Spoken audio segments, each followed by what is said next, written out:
O Ministerio de Industria, Comercio e Turismo seleccionou o Plan de Sustentabilidade Turística do Camiño do Mar da Arousa e Río Ulla como beneficiario dos fondos Next Generation.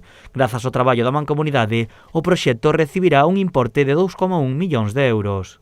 E todo elo con uns obxectivos ben claros: acadar os maiores fluxos de peregrinos a través do Camiño do Mar da Ría da Arousa e o Río Ulla, lograr un maior grado de desestacionalización para lograr así un turismo de calidade e un turismo sostible, mellorar as nosas sendas e roteiros, seguir traballando na digitalización da información turística e, finalmente, expandir a información aos nosos cidadáns, dos nosos recursos, para que eles sexan os nosos veciños e veciñas os principales prescriptores do camiño, así como dos recursos da nosa comarca.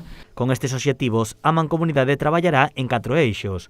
Entre as súas actuacións destacan a creación dunha rede de miradoiros, a contratación dun buque escola, a restauración ambiental e a digitalización. Por unha parte, transición verde sostible, con 458.000 euros de presuposto.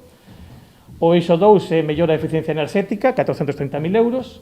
Transición digital, 548.000. E competitividade, con 680.000 euros.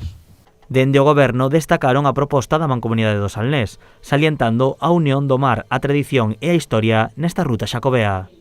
Que o camiño que simboliza o inicio de todos os camiños pois teña neste caso a oportunidade de asentar esa oferta turística e desde logo moi importante para nós como goberno, porque precisamente é o que buscamos, pero desde logo ten que ser o camiño a seguir tamén de cara ao futuro para o resto de concellos.